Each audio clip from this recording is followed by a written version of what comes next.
toutes et à tous. Donc, je suis effectivement Frédéric Alves, vice-président de la Fédération des promoteurs de Normandie et accessoirement aussi dirigeant d'un promoteur immobilier régional, la société Investir Immobilier Normandie. Alors, bon, je vais continuer effectivement sur la notion du coût. En tant que bon marchand, je vais parler d'argent. Parce que effectivement dans la thématique de l'évidence de l'habiter comme une évidence, l'évidence est celle aussi d'avoir les moyens d'accéder à son logement, qu'il soit locatif ou en accession à la propriété, à des coûts conformes avec ses revenus. Alors juste un petit focus en préambule sur quelques chiffres. Je ne vais pas vous asséner de chiffres, hein, vous inquiétez pas, hein, je vais parler dessous, mais j'essaierai de parler dessous de façon simple. Juste quelques chiffres sur la dernière décade. Les prix de l'immobilier sur les 10 dernières années ont évolué de 75%, neuf et anciens confondus, quand dans la même période, les revenus, eux, n'évoluaient que de 18%. Donc on voit que quand même l'écart entre les deux évolutions est quand même assez brutal et qu'elle explique, je pense, hein, mes prédécesseurs l'ont souligné, qu'elle explique notamment pour partie ce qu'on pourrait appeler le blocage du marché de l'immobilier, ou en tout cas le blocage en matière de logement. Alors, c'est un blocage notamment pour deux catégories de personnes, un blocage notamment pour les primo-accédants, parce que eux ne peuvent pas bénéficier de la revente d'un logement qui aura pris de la valeur. Ils achètent pour la première fois sans bien acquis, et pour autant ils représentent potentiellement près de 50% de la clientèle potentielle du marché de l'immobilier. Donc c'est dire si cette évolution du coût de la construction et des prix de l'immobilier décorrélés avec les revenus est quelque chose de bloquant pour eux. Et puis l'autre catégorie d'accédants, et l'autre catégorie de personnes, ce sont les investisseurs particuliers qui achètent pour louer. Ce sont des contributeurs importants au marché de l'immobilier, puisque le marché de l'immobilier neuf locatif est à mon sens on va dire un levier de régulation du loyer et des loyers. Et le marché de l'immobilier privé locatif est un des premiers contributeurs à la fluidité résidentielle. Hein. Quand on déménage et qu'on est muté à un endroit, le premier réflexe, c'est d'aller chercher un nouveau logement dans le parc immobilier privé. Et pour eux, la difficulté, c'est que dans cette décade, ils ont dû investir pour le même logement 30% d'effort d'épargne, ce qu'on appelle l'effort d'épargne, la différence entre le revenu locatif et leur mensualité d'emprunt sur la durée, 30% d'épargne complémentaire. C'est dire si le choc a été brutal pour eux. Alors une fois qu'on a dit ça, bah, on peut soit pleurer ou se pendre, ou alors on peut essayer d'agir. Et mon propos, c'est plutôt d'être force de proposition. Alors on a dit qu'on pouvait être un peu fou et imaginatif, donc je vais essayer de l'être. En tout cas, sur cette question du coût de l'immobilier et cette bataille pour le prix de l'immobilier, je pense que l'immobilier neuf est aujourd'hui le moyen d'action le plus fort qui soit pour pouvoir rentrer frontalement et franchement dans la bataille pour le prix de l'immobilier et l'accès à l'immobilier. Alors pourquoi l'immobilier neuf? Parce que l'immobilier ancien, son prix se construit d'abord par la confrontation de l'offre et la demande. L'immobilier neuf, lui, se construit par une succession de coûts et de charges qui en font son prix final. Alors, comme l'exercice porte sur l'immobilier neuf et que je vais vous parler de choses bien concrètes, bah, je pense que mon propos ne serait pas complet ou serait un peu obscur si je ne faisais pas un peu de transparence sur comment on construit un bilan de promotion immobilière. Donc prenez des notes, hein, parce que c'est pas souvent. On est un métier plutôt secret, on cache les choses, c'est pas beau, Berck. On parle d'argent. Alors voilà comment se construit le prix de l'immobilier. Alors c'est un graphique qui n'a aucune application sur la région parisienne, c'est un graphique de provincial, comme je peux l'être, où on voit apparaître le prix du terrain, les grandes familles, hein, le terrain constructible, la prestation intellectuelle ou les prestations de services différentes, frais financiers, garanties et assurances, les travaux de construction, et puis deux derniers petits morceaux de camembert, ça tombe bien, on est en Normandie, la marge nette de l'opérateur. Donc je suis navré, je vais faire des déçus parce que c'est pas tant que ça en fait, hein, c'est pas 50% du prix de l'immobilier. Je suis désolé, hein, pour ceux qui avaient une vocation à être dans la promotion. La marge nette d'un promoteur immobilier après l'impôt sur les sociétés représente entre 5 et 7%. Et puis il reste la marge de l'État, enfin on appelle ça la fiscalité, qui représente, elle, 21% du prix de l'immobilier, ce qui est un poids très important et ce qui est un des sujets sur lesquels je vais m'attarder, puisque dans ma bataille pour le prix, j'aurai pas le temps de tout passer en revue, mais je vais m'attacher surtout à faire quelques propositions d'actions sur le coût de la construction. 45% du coût du prix de l'immobilier est porté par le coût de la construction. Et puis le deuxième levier, la fiscalité. Alors sur le premier levier du coût de la construction, il y a trois, on en a parlé tout à l'heure, mon prédécesseur en a parlé un petit peu. Il y a principalement trois sources de l'augmentation frénétique du coût. La première, c'est une source sur laquelle je ne vais pas m'attarder, c'est la hausse des matières premières, qui est une conséquence exogène sur laquelle, enfin c'est quelque chose de mondialisé, sur laquelle on a très peu d'appui et très peu d'impact. Donc ça ne sert à rien d'imaginer des solutions sur quelque chose qui est exogène. Donc je vais m'attacher plutôt à deux autres sources. La frénésie normative, on en a parlé tout à l'heure, donc je vais répéter encore une fois et enfoncer le clou sur la question de la frénésie normative. Et puis je vais m'attarder un petit peu aussi sur la place de l'automobile dans la construction neuve et dans la construction du prix de la construction. Et puis sur le deuxième levier, la fiscalité, ben, je vous dis rien, vous verrez bien ma proposition. Alors, l'auto. Alors j'ai mis cette photo, je fais pas de pub, hein, mais j'ai mis cette photo, elle est rigolote parce qu'elle traduit bien le propos que je vais vous tenir. Alors dans les échanges, les débats qu'on peut avoir avec nos partenaires aménageurs et collectivités publiques, la question de l'auto, en termes quantitatifs et en termes de traitement qualitatif du stationnement, est une question centrale qui pèse énormément sur le coût de la construction. Alors, notre pratique d'aujourd'hui est, notamment en province, d'avoir des règles qui dépassent la place et demie, voire les 2 places par logement, et bien sûr en sous-sol fermé dans du béton qui coûte cher à construire. Alors c'est une évolution qui est en train de, enfin c'est une pratique qui est en train d'évoluer fortement. Des villes comme Caen, dans son futur PLU, a fortement travaillé sur cette notion-là. Des villes comme Rouen également. Pour juste un focus, une place de stationnement dans l'œuvre, dans le bâtiment, ça consomme 25 mètres carrés hors œuvre de construction. En fait, c'est comme si on traitait sa voiture comme son enfant, à se demander si on finirait par privilégier la voiture et finir par loger son enfant dehors. Donc je pense qu'on est là dans quelque chose qui doit fondamentalement être revu et corrigé. La place de l'auto doit être revue dans nos projets de construction et dans nos développements futurs, notamment dans la perspective de la promotion du retour des familles dans les villes-centres. La place de l'auto doit être revue hors de l'œuvre pour qu'elle ne coûte pas et qu'elle ne pèse pas sur le coût d'acquisition du logement.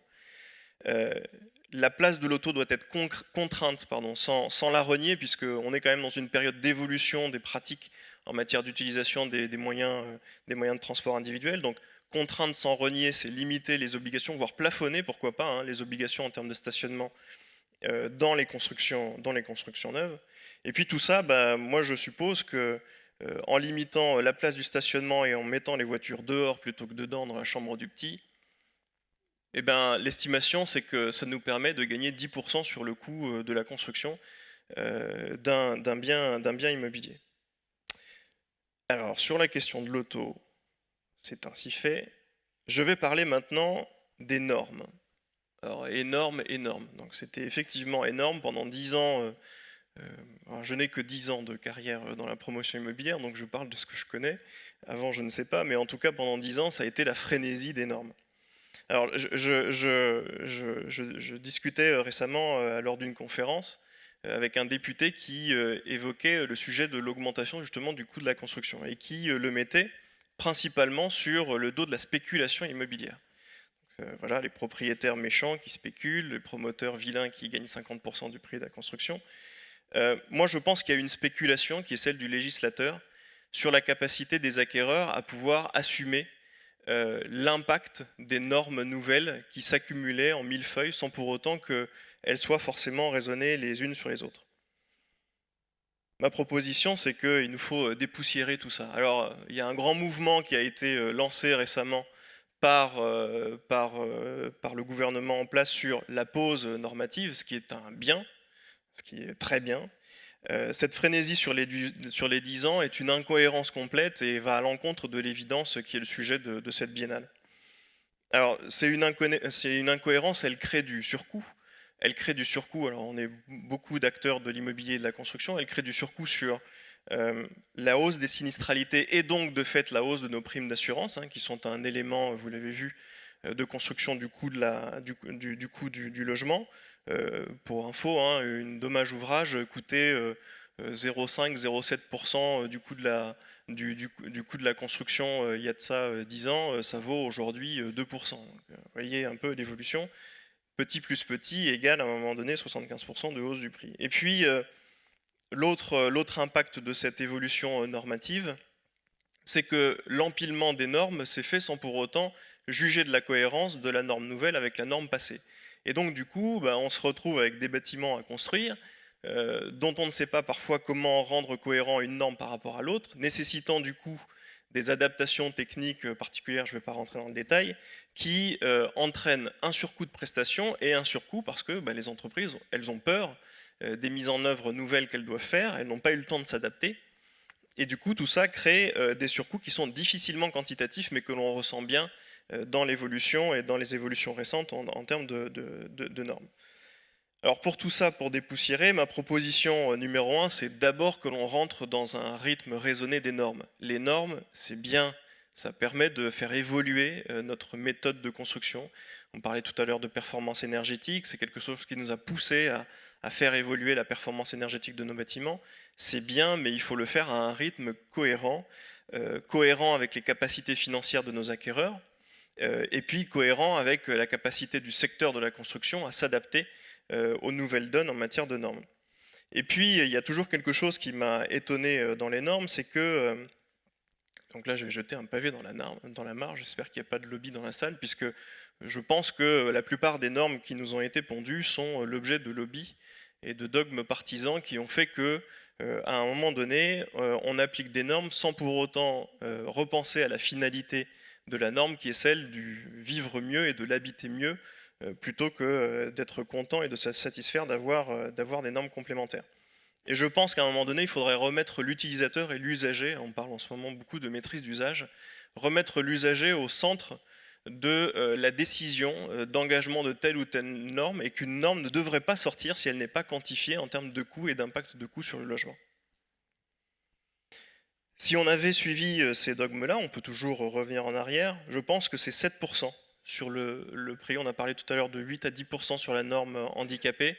Tout confondu, et si on remettait en cohérence tout ça, je pense que c'est estimé de l'ordre de 7% de gain sur le prix de l'immobilier.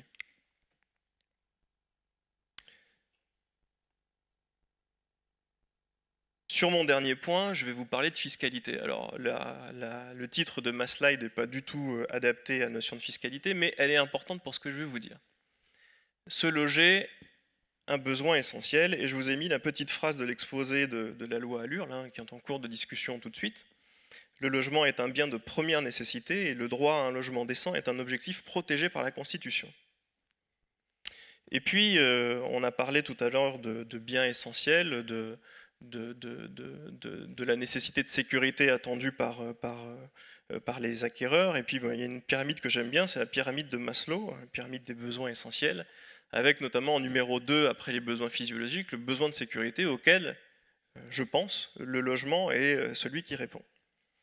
Dans la pratique en matière de fiscalité, et notamment de taxes sur la valeur ajoutée, la TVA est quelque chose qui doit taxer le flux des marchandises et quelque chose qui, dans la pensée courante en matière de fiscalité, ne doit pas taxer ou peut taxer les biens de première nécessité.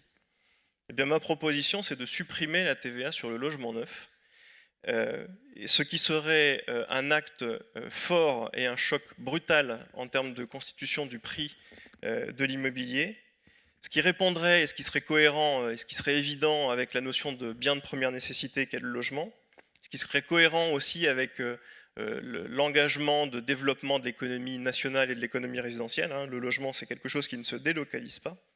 Et ce qui ne serait pas forcément non plus incohérent avec la pratique de nos voisins. Nombre d'entre eux n'appliquent pas la TVA sur l'immobilier neuf, notamment l'Autriche, le Danemark, l'Allemagne, le Luxembourg, la Suède, la Finlande, le Royaume-Uni, etc., etc. Donc on voit que c'est pas finalement si rêvé que ça que de supprimer la TVA sur le logement. Alors vous allez me dire, bah, comment on finance tout ça? Bah, il y a plein de niches partout sur l'immobilier qu'on pourrait nettoyer, des niches qui sont des niches opportunistes qu'on pourrait supprimer pour pouvoir économiser sur l'impact de ces niches-là et financer ce différentiel de TVA. Alors c'est pas facile forcément. Je discutais avec quelqu'un récemment qui me disait que dans chaque niche, il y a un chien méchant qui peut mordre. Donc c'est forcément quelque chose qui mettra du temps, qui sera poussé par les lobbies, etc. Mais je pense que c'est quelque chose qui pourrait notamment mettre le développement de l'immobilier dans un cycle long, avec des règles pérennes sur le long terme, ce qui serait cohérent avec notre besoin de visibilité en matière de développement du logement. Et puis, ça remettrait en cohérence aussi notre fiscalité avec le fait que, en fait, aujourd'hui, quand on fait un prêt à taux zéro, une loi du flot, etc., ça n'est que déporter demain les moyens de résolution d'un problème d'aujourd'hui. C'est un peu facile. Tout ça nous permettrait de gagner environ 12% à nouveau sur le prix de l'immobilier. Alors bout à bout, bah, ça fait quasiment 30% de gains sur l'immobilier, un sacré budget. Ce qui pourrait peut-être me permettre d'acheter le bateau de mes rêves. Non, c'est une blague. Ça, c'était juste pour la blague. C'est pas vrai, hein. Parce que justement, un gain comme ça ne pourrait se faire que par la transparence entre les acteurs de l'immobilier. Je pense qu'on n'a plus de secret. Tout le monde sait exactement comment se construit ou doit savoir comment se construit un bilan de promotion. Les promoteurs immobiliers sont des acteurs économiques comme les autres. Ils doivent gagner de l'argent pour pouvoir le réinvestir sur des nouveaux projets. Et forcément, cette pratique de la transparence permettrait d'éviter aux promoteurs d'acheter des bateaux. Non, 30% de gains, c'est fait pour mieux habiter. C'est fait pour faire en sorte que les gens qui accèdent à la propriété soient contents d'accéder à la propriété et qu'on puisse réaliser des rêves d'habiter et qu'on puisse rentrer enfin dans une ère où le logement n'est pas quelque chose, un capital qu'on accumule, mais plutôt un bien où on est mieux pour l'habiter mieux plutôt que l'habiter plus avec l'avoir financier qui augmente. Et puis nous, promoteurs, on sera toujours contents de remettre les clés à des gens qui ont les yeux qui brillent d'avoir pour une fois et pour la première fois leur logement. Et on se contentera de l'optimiste parce que avec l'optimisme, on voit la vie de plus près. Merci.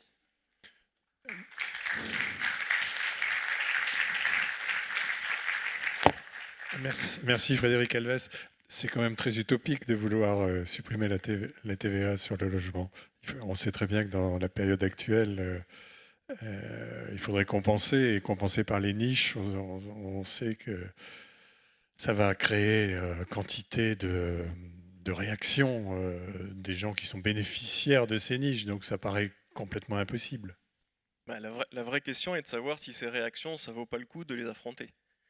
Parce que oui, effectivement, il y aura certainement nécessité et besoin à un moment donné d'un courage politique qui fasse qu'on puisse prendre ce tournant.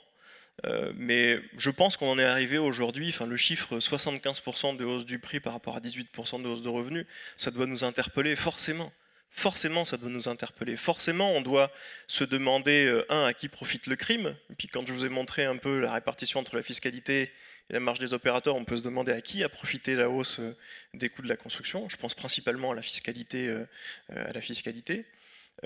Et puis, on doit réagir de façon forte. Enfin, je sais pas, c'est dans l'exposé de la loi Allure, le droit à un logement décent est un droit constitutionnel. On ne peut pas balayer d'un revers de main cette chose-là et construire le développement d'un marché de l'immobilier uniquement par l'effet d'une loi qui est attachée à un ministre et qui va durer 2 ans, alors qu'on sait bien tous dans la salle que les cycles de l'immobilier sont des cycles qui durent 4 ans, 5 ans. Entre le moment où on trouve un terrain et le moment où on donne les clés à son occupant, il se passe 4 ans, 5 ans. On doit forcément, alors oui, je sais que c'est provocateur, c'est fait pour, mais à un moment donné, on doit forcément militer pour une fiscalité de l'immobilière qui soit gravée dans le marbre, pérenne, et qui ne bouge plus pour qu'on puisse travailler sereinement. Et cette TVA, elle est de quel montant dans les pays équivalents aux nôtres? Alors, de mémoire, chez certains, c'est 0. c'est zéro. La seule fiscalité qui s'applique à l'immobilier neuf, c'est en gros l'équivalent de ce qu'on appelle les frais d'acte, enfin les frais de mutation, etc. En gros, en Allemagne, j'ai le chiffre de l'Allemagne en tête, mais je crois que c'est 3 ou 4%. Mais pour la plupart d'entre eux, tous ceux que je vous ai cités, en tout cas, c'est zéro. D'autres que je ne vous ai pas cités, pardon, c'est un peu plus. Ça oscille notamment en Espagne, 10%, Italie, 12%, je crois. Enfin, vous retrouverez ça dans le livre, hein. J'avais fait une petite recherche Donc là-dessus. la France aurait le record.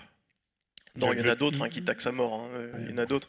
Mais, mais bon, voilà, on a quand même des exemples, et j'ai mis notamment les exemples nordiques parce que il y a des exemples latins, de pays latins, et on m'aurait taxé de dire, bah, vous voyez ce que ça donne de faire de la TVA réduite, ça fait des crises immobilières dans les pays latins. Donc je les ai pas mis, je n'ai mis que les pays nordiques où, notamment en Allemagne, on salue souvent la performance économique de l'Allemagne, on en parle tout le temps, je ne vais pas en reparler, mais on salue aussi la capacité du marché local à pouvoir répondre de façon raisonnable aux moyens des gens. Je rappelle, hein, quand même qu'il y a, dans la comparaison souvent que l'on fait, c'est un débat qui est en cours aujourd'hui, entre la compétitivité économique de l'Allemagne et celle de la France, la question du coût du logement revient aujourd'hui d'actualité et vient aujourd'hui fortement dans l'actualité.